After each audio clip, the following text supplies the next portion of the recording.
Hey there everyone, this is Cyberk. Welcome back to my playthrough of Etrian Odyssey 3, and in this part we are going to continue exploration of the 18th floor. Things to look forward to is, when I was doing my practice run, is that I was actually capable of beating the F.O.Es in the area, and I won't do that purely because I'm just going to save it for the rush anyway, but it just goes to show that I am actually a little over-leveled and under-equipped is my main problem. And when I sell this stuff, I'm going to get, like, some new shoes and a few new weapons, so... There's the new shoes. Those give TP, they're not really that great. And the pepper box is just a basic gun. And these deathly stems gave me the firm book, and yeah, none of these really help that much. Or just two new weapons. So, let's get started on today's adventure, which would be in the 5th stratum.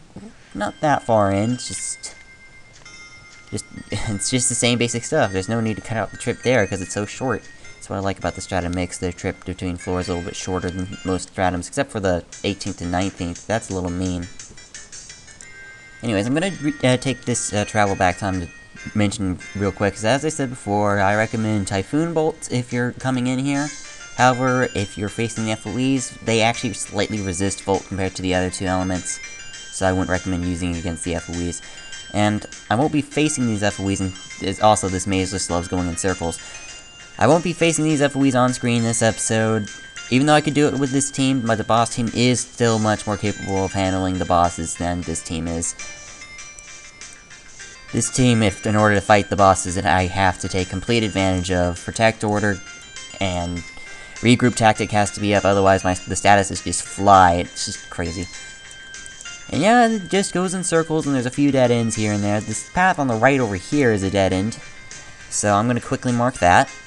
Okay, as mapped over here in E3, E4 area, that's just a dead end. It's just not worth visiting. The only reason I actually walked over there and mapped it out is because there is actually a Parazon spawn there.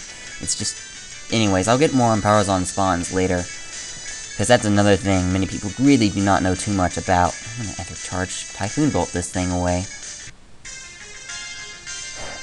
Pardon me as I gather my thoughts. We are actually about to approach the goal of this run. This short, hopefully-ish, 15-20 minute or less run. It's just...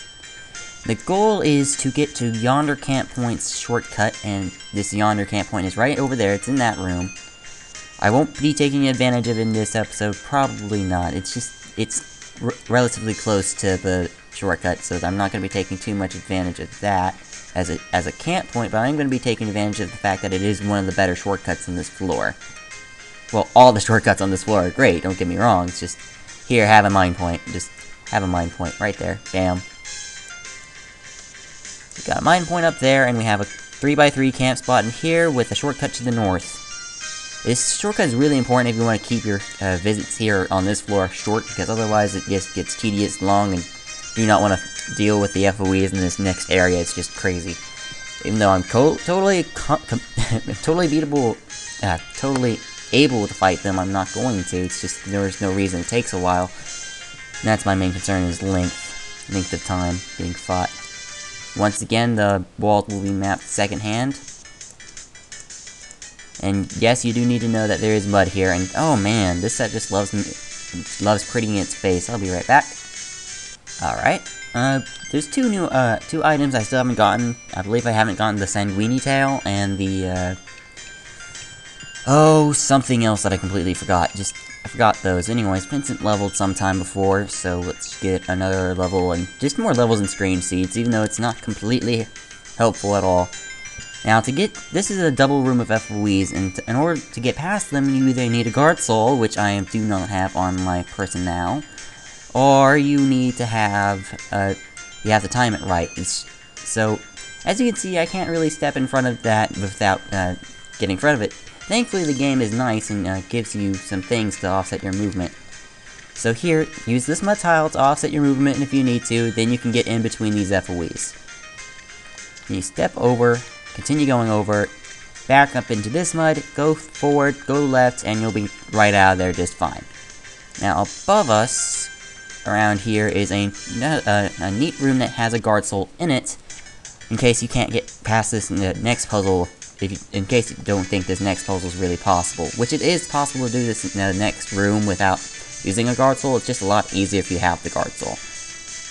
What is with this set? Alright, 2 FOEs are gonna come up in this next room, and this is another one of those rooms that I just know that many people have questions about. Hang on, I didn't count. Now, if I was smart, I would have used my key nose, not key nose, but if I was smart, I would have used Keen Eye before I entered this room, but I'm not. And in order to get past this set, you have to offset it to where the FOE will be. Okay, I'm gonna have to show you. In order to solve this, you're going to need to offset your movement to the point. By the way, in case you're wondering how the mud goes, it goes every other square, pretty much. Oh, how do I explain this? You have to get it to where the FOE is going to be one space ahead of you, so that you can get past this jerks. And anyways, you have to offset your movement to such that this FOE will be one step ahead of you. And then you can do one of two things. You can go through this the way it's intended, or you can go the other way and figure out how you can do it the other way. For this example, I'll be following the FOE the first time. And no, don't worry, the FOE behind me will not catch up to me. It shouldn't. And you'll have access to a one-way shortcut over here. This one-way shortcut is also up here.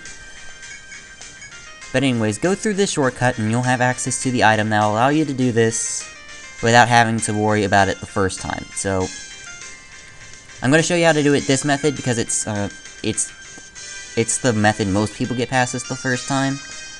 And that's via Guard Soul. By using the Guard Soul, the mud tiles will no longer affect you, allowing you to... Hang on, this shortcut's up here.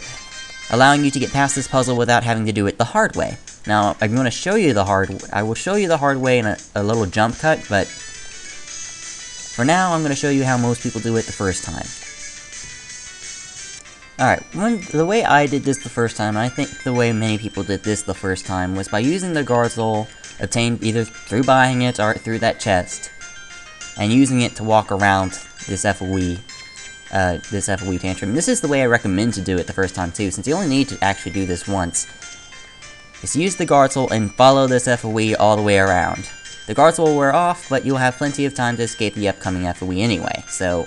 This also allows you to have a little time error slot. And when I say time error slot, I'm confusing myself because I didn't map it, because this is no radar.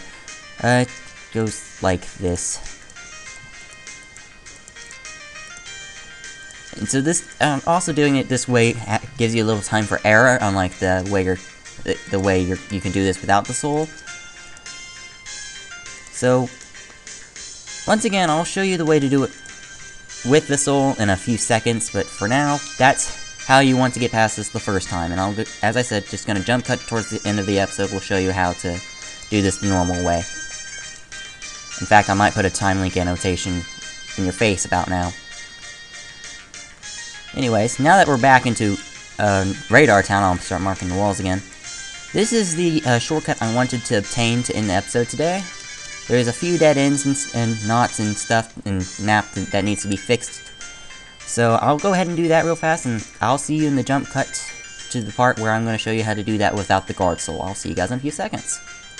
Alright, to do this room without the Guard Soul, you're going to need to lower the FOE to where it's at a point to where it is directly one space ahead of you, one space ahead of this mud tile. I'll put the FOE marker here for convenience. This is where you want him. Now you step forward, twice more. You'll be right here, the FOE will be right in your face. Turn left, you'll notice there's a small mud pocket. Take advantage. Go backwards to the mud pocket, go forwards, go forward. Once again, another FOE is going to be in your face. Back up, go forward, go forward, go forward, and go forward. That's how you solve that. That's how you do it without the Guard Soul, and there is no room for error in case anything, like a fight happens in the middle of that.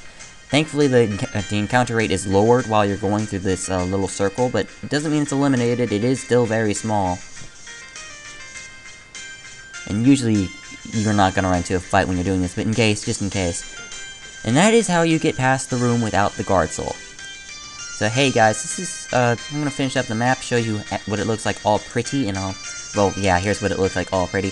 Hey guys, this has been LifeBreak. As always, I thank you for watching. In the next part, I'm going to finish up the 18th floor, might touch down on the next one, and do a few quests if there's time left, and I'm gonna say bye now. Bye!